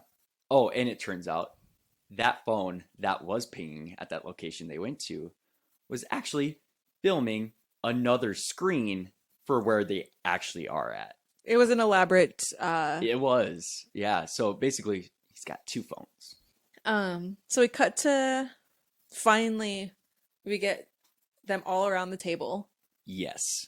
and the Carver is using a voice changer, like Ghostface. And I don't know if I'm right, but the voice that he's using sounds a lot like Eli Roth, but I don't know if it's him. Interesting. I didn't think of that. Obviously, I did think of Roger Jackson's voice for Scream right away. Like, that's the most iconic voice changer to me. Same. Voice. Haven't seen a ton of voice changers, honestly, surprisingly, in film. But I'd say this voice, it's serviceable. Not my favorite, though. I gotta say. Um, like, there are better changer voices out there, but I get it. I get it. Like how many have been done? What voice can you do? You know? Yeah. Yeah. I understand. But it really sounded like Eli Roth's voice, and I haven't looked it up. But That's interesting. yeah. You should let me know if you Okay. Because figure I know out he anything on that. he voiced the Thanksgiving in the original Oh, trailer, okay. which you didn't Okay. freaking watch. I'm You should have gonna. watched that before then. I'm gonna watch. I'm gonna watch. But they're all around the table, Mm-hmm. and they'll wake up from being tranquilized, all gagged, Yes. and he reveals Kathleen, nice and roasted on the table, Without her head, without her head. like the turkey. And I know I mentioned Hereditary earlier, but the way Kathleen looked on the table looked just like the grandma's dead body up in the attic at the end of Hereditary, Oh my God. right? Without a head, like same kind of position, like all burnt up. Remember, I can't remember. Fuck, I know. Hunter. I need to finish the ending, Well, Ashley. I'm letting you know it was so reminiscent of that, like almost. Give me props. Another little hazardous opinion here. I'm not a huge fan of Hereditary, Okay, well, I'm but gonna leave right now. but I gave it another shot. Like, look at me. So I actually was enjoying it more my second watch a bit. Good. Yeah. Finish it so you can get all my references to this one. I will not say that it's absolutely A plus though. Like a lot of people, I understand. If you love it, you love it. But like I just wanted to like Yeah. let that be known. Yeah, just the little like white things put on her toes and her fingers and stuff, and like Ew. God, just how everybody's reaction was really good to that. Oh my Honestly. god! And then Thomas, Yes, Jess's dad, throws Thomas. up through his gag. Oh my God! By the way, that actor, my wife loves him. My sister does, because he's in Suits as a very big character. By the way, if anybody watches Suits, Lewis is his name. So yeah, I forgot the actor's name, but like I do like that actor, and I've seen him in other things. But anyways, yeah, throws up through his gag. Can we talk about some of the Carver's lines? Of Because he course, is fucking hilarious. he is. He. Oh my gosh, it's that camp there, the really cheesy lines, and a lot of movies try to do it really unsuccessfully. I feel Like it's his, very tough to get that line there without making me cringe negatively. Does that make sense? yes. Like it's just so well done. It is. And Yeah. I love when he says, "Is that any way to thank Kathleen? She's been cooking all All day." day. Yep. Oh, I love that one. Oh my gosh. Yeah. Just it's almost like puns and Yeah. dad jokes Literally too. dad jokes. It basically, yeah. Yeah. Could be my dad. Another one is when he disgustingly pokes a hole in the cheerleader's neck and then the blood comes out. And then he like Yes. What does he say? he's like he swirls it around. He's like, you might want to let that breathe. And sets it down. Yes. Oh my gosh. Yeah. Oh, that was so funny. And then the couple of lines that he says to Evan. Yes. Yeah. You are gonna break the internet. Yeah. Shit like You really that. need to hit people over the head. Yep. In order to get a point across, you really have to hit people over the head or something. Which Yeah. Evan's death, I really like that head smashing scene. It was really well done, actually. Yeah. It wasn't like a watermelon just everywhere. Yeah. It was it was well done. Honestly, I'm kind of like, yay, a little bit. Honestly, same because he's just terrible. He's a detestable character, and we're just talking about a movie. Of course, no, like, yeah, you don't deserve any of that, but like, just he was an asshole. He was speaking in terms of slashers. There we go. This whole dinner scene is just demented and unsettling. Yeah, Yeah. And then while Carver is talking to them and Jess is using the ring that she got from McCarty and is cutting her rope to cut herself free and then hands it over to Scuba, who does the same. until now, I have not realized that McCarty's ring actually came in handy. I thought that was just a nice gesture. And this whole time I was wondering, okay, where did this ring with a little sharp thing come out? That's very convenient. Wow, thank you. Thank you Yes. for that. Okay, so I gave you some stuff, you gave me all Yes, right. so that's how they got Gosh, we're just free. learning, guys.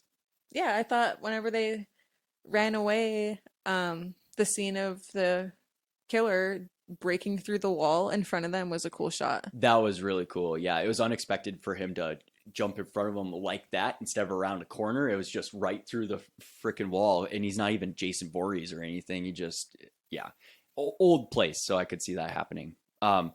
And then yeah, him swinging the axe is just so menacing. And then like I was super afraid for Scuba against him. Honestly, once Jess got away, I was like, oh no. And thank God he just gets a little flesh wound from the axe, gets knocked down, and then Jess is running through the woods from the killer, gets on a fence, gets to the top, gets a little stuck, and the killer almost reaches her before she falls, hurts her ankle too, which I like. Adds to the chase of it all, right?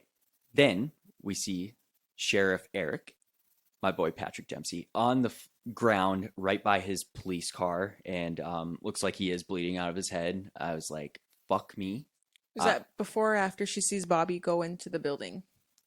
Before. Before. Yep. Then she sees Bobby going in the building. And then we're wondering, okay, what's going on here? Jess follows Bobby into that building. We see him take off the mask, right? And he's in the jumpsuit. What were you thinking in this moment?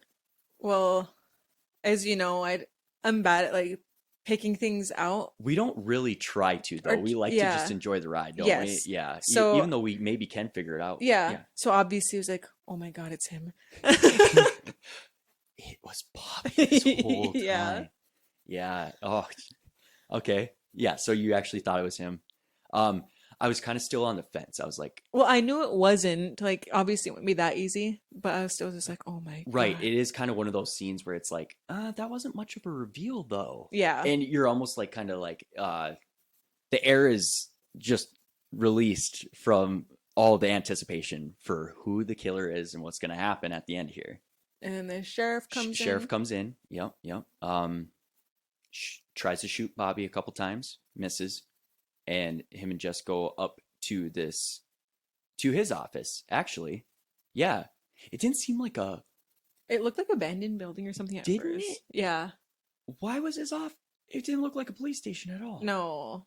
It didn't look like where they were earlier even. Who knows? Maybe it wasn't his regular office or anything. It, His maybe ro- we're getting it wrong. It could yeah. be something totally. We could be off, honestly. I just remember him mentioning an office, but that was okay.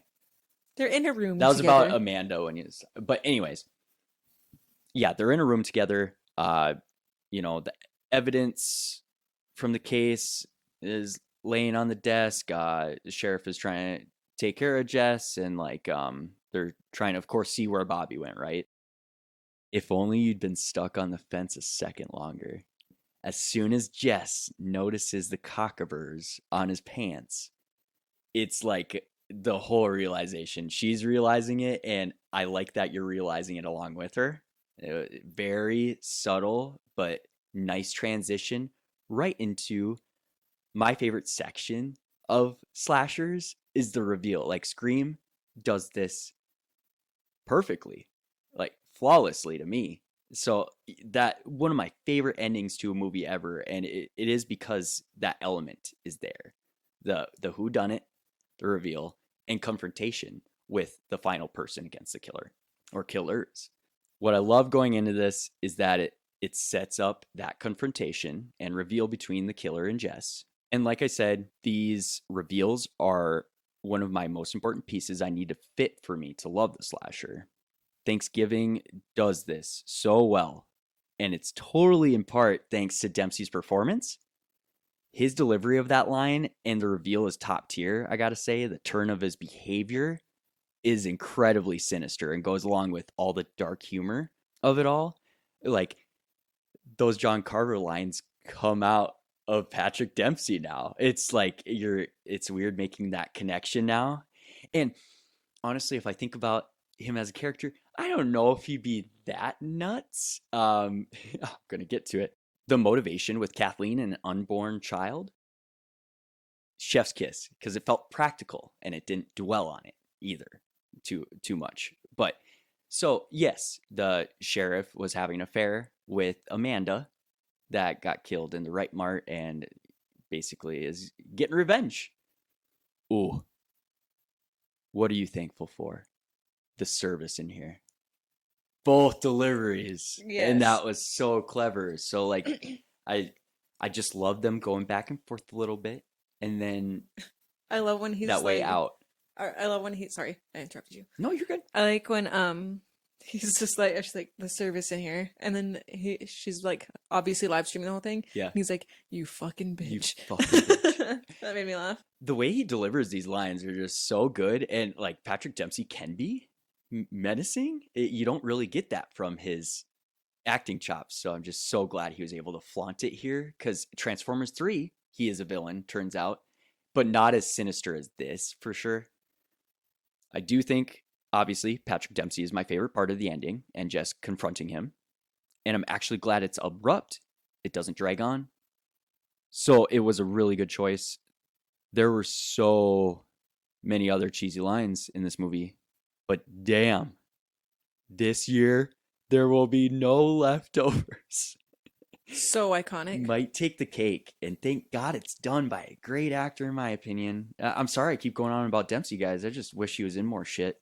I think the whole ending is, and it still fits with the tone, where there's a horror film set during Thanksgiving and doing all the gimmicks of Thanksgiving. It's such great fun, honestly. And like in this building, you still have one of the floats from the parade. And yeah, obviously his lines really adding to the Thanksgiving of it all. And the axe still feels, I don't know, Feels Thanksgiving. Feels pilgrimy.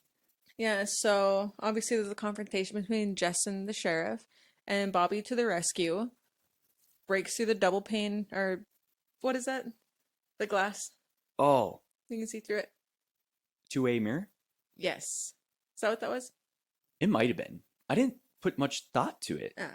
Okay, it doesn't matter Honestly. that much. No, it could have been. Okay, okay. But No, I Bobby get to the you. rescue. Yes. And then they're trying to drive away in Yep. his dad's tow truck. Yep. And quick thinking from the sheriff Yes. tethers it to the freaking Pole. pole to stop them. Yep. And and then the giant turkey blow up is blowing up, which was so cool. Mm-hmm. And Jess puts her locket with her mom in the Blunderbuss. Yes. Yeah. And what does she That shoot? McCarty gave it. Yes. Gave her. And he also shot it off for the football game, even though it was canceled. And I just like how that all tied together because her dad like taught her how to like load that like when she was younger. Yeah, yeah. What did she shoot to make it blow up? The reaction with the gunpowder and Helium? I don't want to sound like an idiot, but I was gonna say helium. Well, you are, but like I think it Fuck off. probably was. Anyways, though, got blown up. Yeah, I think the gunpowder reacted with the helium. Okay, we'll go with that. But I could be a total idiot. Anybody let me know what floats are pumped up with. I don't know. I'm thinking of a balloon, guys. Yeah, the sheriff is potentially so big explosion Yeah. happens. This big explosion was iffy, but that's all right with me because this movie isn't perfect, but I love it. I didn't think it needed a big explosion or anything like that. I get it, just to kind of mix it up within the movie because everything's kind of been so grounded, tame.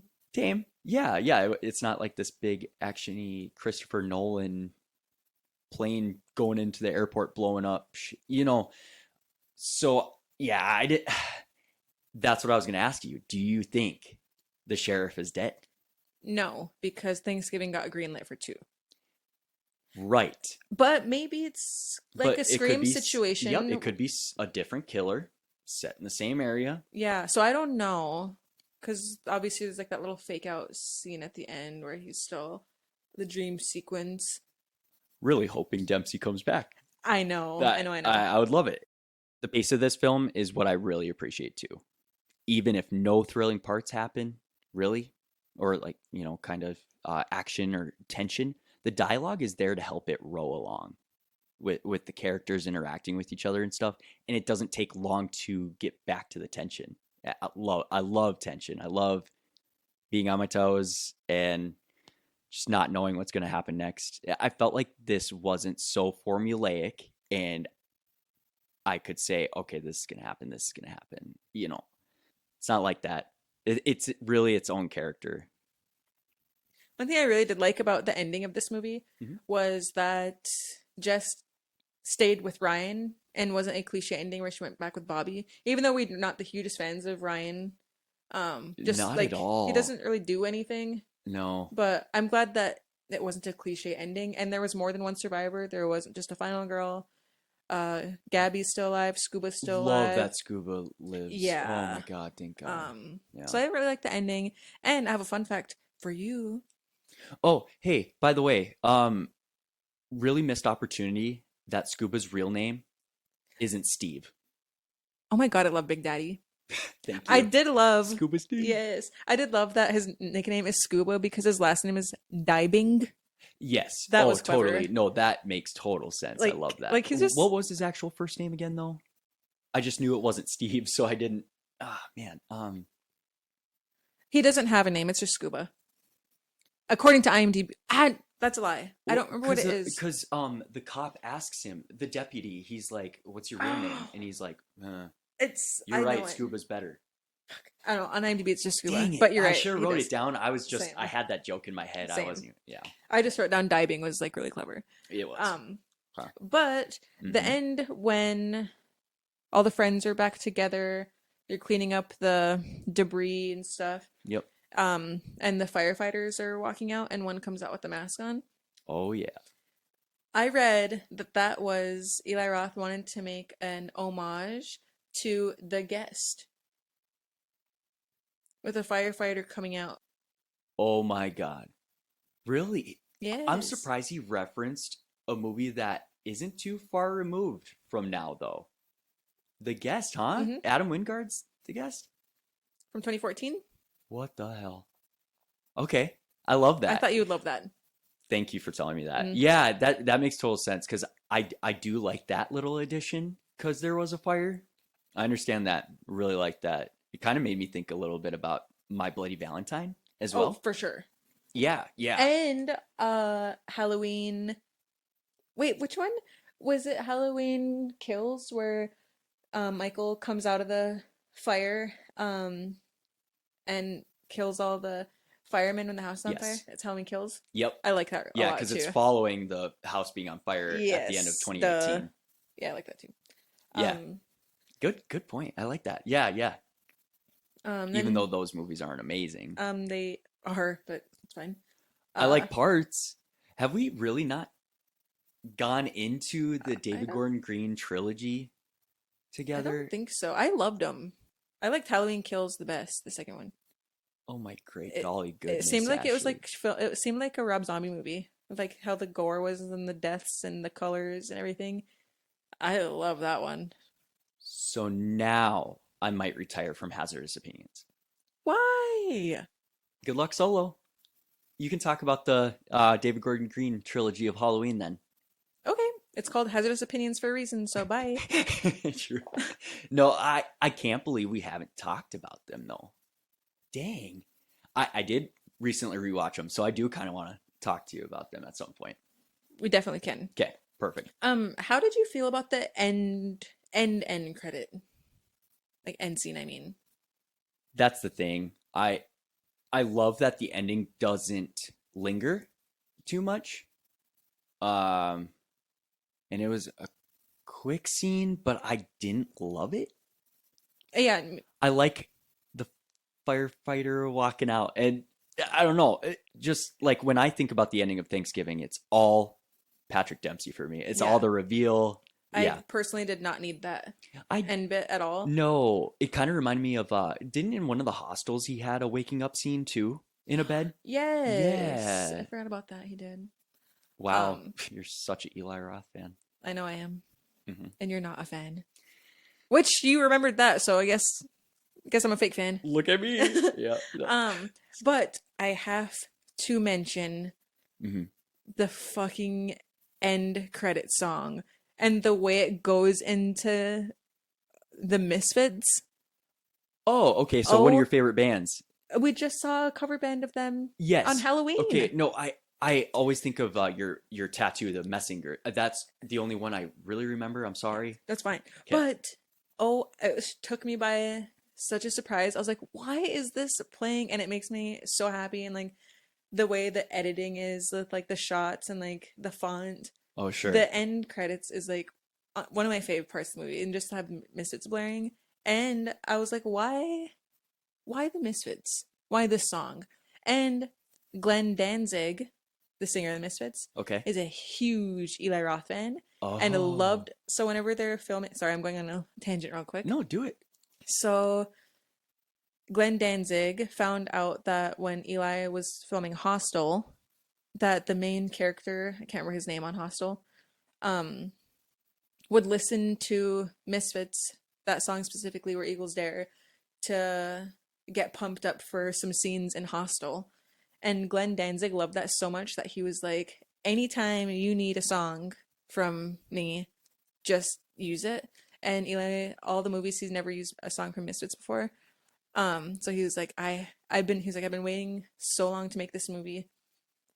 I need This to is put, perfect. yes, exactly. And that's why. And they're really good friends. And Glenn Danzig directed a movie recent, like he's just Whoa. has it, and made Eli a character in it. So Eli's an actor and and he's just hanging on to it. I don't know when he's gonna release it apparently, but That's really cool that those two got connected that way too, and that one of your favorite movie guys just infuses some more of your interest yes. into his stuff. It's just that's kind of crazy. I like that. Yeah.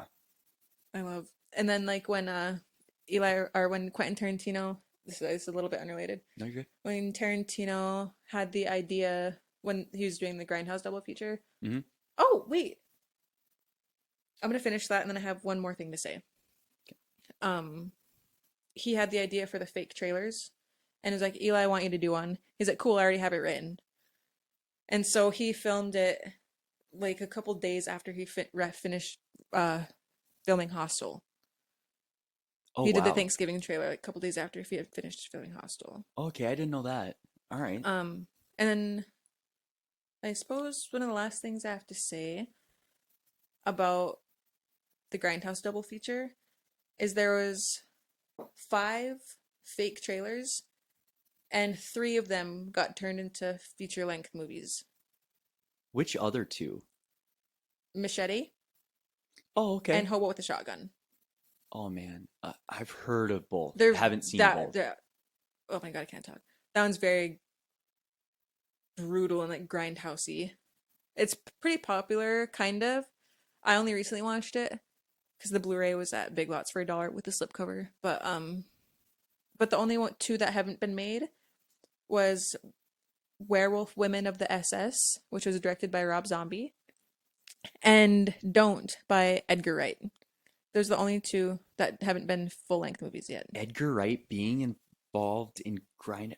That's just a that's strange. Wow. I mean, with Last Night Solo, obviously he, dives into horror a bit. Not like this, I would say. And then you do have Shaun of the Dead, where he's kind of going into the zombies, but it's very light and funny. Yeah. Well, Oh, his trailer was funny. You need to just like go and watch all 5 of those trailers. I think I do. I think I should. You should. Yeah, You I really mean should. they're all Fun. short, They're right? fun. The Yeah. Thanksgiving is like 3 minutes. Yeah, and I saw. Don't is the shortest one. That Perfect. one's funny. Okay, yeah, I gotta check out all of them then. Awesome. Yeah. Okay, I'm gonna do that. Yeah. I personally think Eli did such a good job with this. And Yes, you can tell he was so happy and had so much fun making it, and it really shows in the movie. it really does. And I just love it. And honestly, I could do Eli holiday horror every holiday. Please give it to me. Every holiday. I would be down with that. I would. Yeah, just because of the fun he had with Thanksgiving as a holiday and really getting, I mean, you could say artistic with it. Like you got to get creative with these kills and infusing the holiday of Thanksgiving into horror. Yeah, he did it just so seamlessly, just put a nice bow on it. And like I said, this is just such a nice, simple slasher package, like gift. Yeah. It's gonna last. At least for me. Is this going to be a yearly watch for you? Oh hell yeah. Same. Hell yeah. Yeah, I can't believe I forgot to say that. But yeah, this is easily a November watch every November. I mean, I've been watching it not November and showing people. And yeah, I'm just happy you showed it to me so I can share it with other people too. And nobody has said they haven't liked it. Even Nell, not a big horror fan. She does like slashers like Scream. She shares the love for that. But yeah, I think she enjoyed Thanksgiving. Good. I do have questions for you though. Sure. So this is kind of a question, but I might have noticed a little miss. I say miss because maybe someone missed it, and I don't want to say mistake really. But when Yulia was being held at knife point by the killer, there was no blood running out of her ears after she was stabbed with those tong things. It only shot out to me because she was shown at knife point quite a bit, and there was nothing leaking out of her I ears. guess I didn't notice. She almost looked untouched. So that's why I was like, it kind of stands out to me. Maybe I got to take another peek at it and like really look at it. But like that's just me having that eye for stuff. Yeah. I'm weird like that. I don't, it's not a superpower, guys. It's I don't know, kind of my overthinking mind. There we go. Didn't No. notice that though. Okay, interesting. I was just gonna ask you if you noticed it. Guys, I found the name for the turkey in the parade. They show Lionel only right before the parade and him getting executed. It's just so sad. Poor guy. And I was also going to ask, when did you realize Patrick was the killer and not Bobby? When she saw the stickers on his Okay, so boots. you realized along with her. I'm always the last. I never can really figure it out until it's revealed. Like, I'm just one of those people, I just can't. You shouldn't feel bad. I did say it was effective for a reason. I Yeah. thought that was a little seamless thing to get into the reveal. Kind of like Billy Loomis in Scream when he's revealed. We all go a little mad Yeah. sometimes. He just turns around, you know? I did one thing I thought that was really cool though, is that in the beginning, the POV. One thing I thought was cool though, in the beginning, the POV shot of him, of Dempsey walking up. It was like obviously like a homage to Halloween, as we mentioned earlier. Right. Uh, was just a dead giveaway that he was the killer. Killer POV. Pretty much. I did not connect those dots. That's where I was kind of getting at with the point of me saying a lot of these lines are like signs of foreshadowing when you rewatch it. And it's like, oh, hey, that's a nice little foreshadowing piece And too. it's the first thing you see. Yes, it just the movie is really enjoyable rewatching because yeah, just because of those moments and those connecting the dots there, I think this movie and the story do it real well. Yeah. And the dialogue, of course. Yeah. So I get you. For me, I think it was mostly when it was revealed. Like, yeah, along with Jess.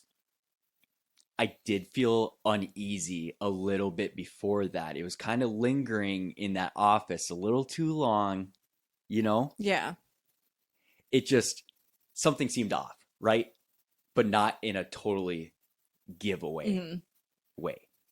I thought it was well done. I thought it was, but then I was like reading reviews or like comments, and they're like, "Oh, I knew immediately. It was so predictable." And then, oh my God, I read the dumbest comment ever, and it was like, personally, I thought this was super, super unbelievable because he had a relationship with somebody, and killers don't have relationships with people, and I thought he'd know way early on in life if he was a killer, and it was just super unrealistic to me and unbelievable. Oh boy. I was like, ooh, why are you being like Uh, that? I know, really reaching there.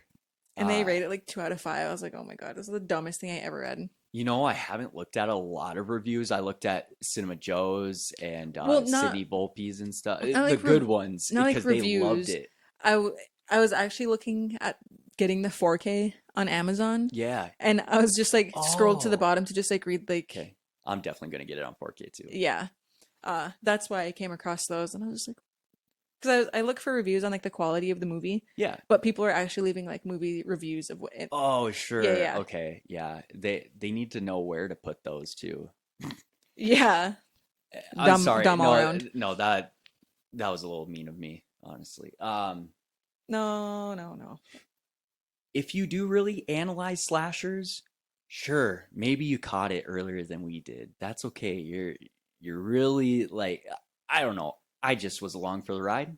Um and still like looking back on it and really analyzing it, rewatching, I don't think it's so obvious. I think it just is a really awesome Yeah. reveal. It's A plus in my You book, can tell honestly. it was made by somebody who knows so much about slashers Exactly. and Yep. loves them. Like, it was just so What well done. parts he loves about them and like yeah, exactly. So now those are all my questions. Should we move on to the reminds me of? All right, so for reminds me of, obviously, I mean, this is a given. Scream 1996. Yep. It's such a staple in my life, and this movie is elevated for me just because of the hints at the movie at Scream that always has my heart. I'm so relieved that this was not too close to it, though. The dark humors are in the same hemisphere. Patrick Dempsey also being Detective Riley in Scream 3 and becoming Sydney's husband later on in the films and returning into horror is it's so elating. Been missing him a lot in films. Let's just hope he joins Nev in Scream 7. Him being the killer was an excellent choice and it flaunted his acting chops a bit, like I said. The other reminds me of was Hostel, 2005, of course, from Roth again. Just because the violence and gore in this one reminds me of that past Eli Roth, like we touched on, but I much prefer this one and watch a sequel for sure. This one's just more up my alley personally, but I do understand why people do like Hostel. Then the last one is Terrifier 2016. Also because of the violence and gore really being shown for an extensive amount of time. But why I love this one and I don't love the Terrifier franchise is because Thanksgiving finds a good middle ground with me with that aspect with the gore and violence. And it's also a whodunit mystery. And those are one of my favorite subgenres. And that's all I got for reminds me of. I did not think of reminds me of this week. You're good. That's why I headed it. Thank you. But obviously Scream, Hostel. But I want to maybe recommend some movies that take place around Thanksgiving. And one of those is Prisoners.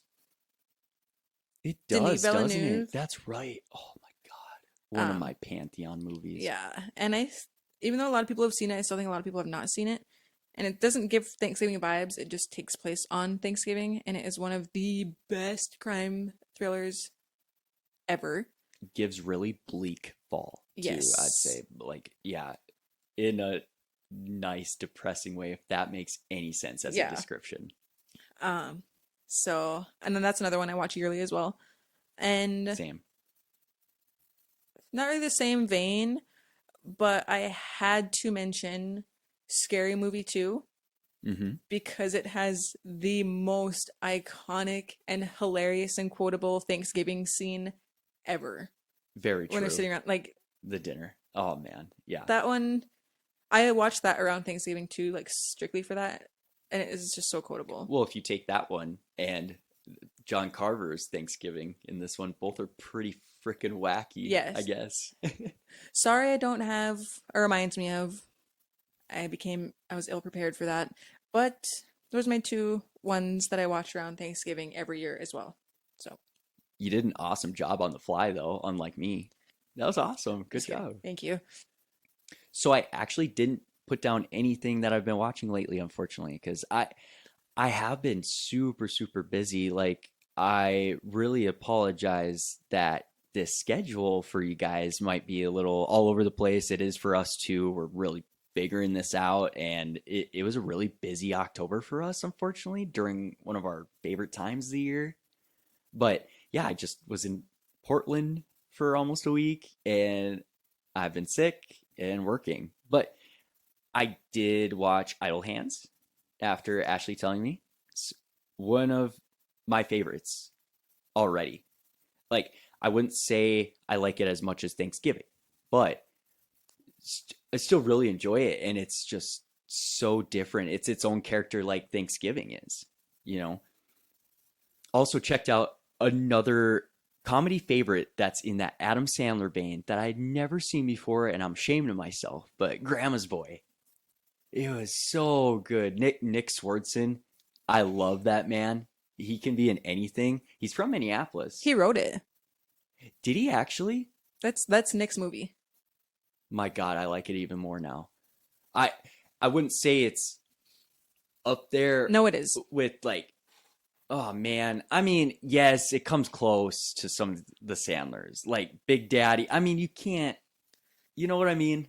God, that is one of the most hilarious and quotable movies ever. That is one of my favorites of all time. It's a really nice hangout movie too. Like, I watched it on the plane. It was a really good plane movie. And then I rewatched it in bed last night because it just brings me comfort already. Do you have any quotes that stuck with you immediately? Oh boy. I'm really not good with quotes, and I haven't seen this one enough to like. What's one of yours? It'll probably jog my memory. When Alex is like, "Oh, nice outfit, JP. How much do clothes cost in the Matrix?" That was good. All the JP roasts are all iconic. I have a bunch of stuffed animals too. I think I have a bear. Oh yeah, I have a bear. Nick Swardson just kills me, and His race car bed. Yes, race car bed. And then in the beginning, uh what was that massage house that that guy was obsessed with that his buddy was spending the rent money on? Oh, Madam something. But oh geez, every time that came up, I'm like, Jesus. Like why I was saying it doesn't maybe get up there with like Big Daddy or Happy Gilmore or something.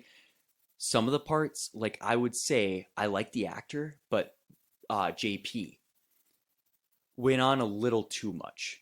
I'd say the robotic Hmm. stuff like that didn't make me laugh out loud like it was supposed to. Not even Sometimes when he was up against the wall with his jacket saying, "How could he see me?" loved that. See, give me a little less of him, maybe. Give me more sprinklings of him. I don't know. Like he's not like a Shooter McGavin to me in Happy Gilmore or something. There's better villains or conflicting conflicting characters. Not to change the subject from Grandma's Boy. No, sorry, I was just kind of going on. You were asking me questions. I just thought of stuff that I watched. Yeah, yeah. All I right. had What's on your now watch? oh, I did just rewatch Death Becomes Her to get ready for the remake that's going to be coming out soon, I think, hopefully. Yeah, yeah. I think it's for sure planned. Yeah. Awesome movie, by the way. I watched that. Recently rewatched Paul. Or no, I didn't rewatch Paul. I watched Paul for the first For the time. first time. Yeah. I watched it before you. Well, I've seen it, but I forgot everything. Oh, okay. So it was like a brand new watch. I watched it for the first time last year. And I love it. That one is It's so pretty good. Yeah, yeah. But aside from me watching Dragula on Shudder, Okay. obviously, That's I haven't something. really been up to much because, like you, I've been had just a really busy, hectic month. Yeah. So Ooh, also, speaking of Shudder, Shudder original just dropped, Azrael. Please go check it out. I won't really go into that one, but really good horror movie that was surprising to me, even though one of my favorite people, Samara Weaving, is in it. our favorite people, smart movie. The pod's favorite person. Yes, yes, yes. One of them. If we could have a Mount Rushmore of more than 4 heads, she'd be up there. I agree. Yeah. We couldn't just limit it to 4. No way. All right. But yeah, okay. So yeah, that was what we've been checking out. So that was Thanksgiving 2023 to start us in November now. And kind of continuing with our spooky, but that's okay. Breaking the rules a little bit. Lastly, make sure to follow us on socials on TikTok and Instagram at Hazardous Opinions Pod. Join us on Discord and follow our individual accounts on Letterboxd. All of the links will be in the episode description for you guys. If you want to reach out to us, you can email us at hazardousopinionspod@gmail.com. Also, if we could have you guys follow and rate us wherever you get your listening today, it helps out a ton. We appreciate your support and thank you so much for listening. Bye, everyone. Bye.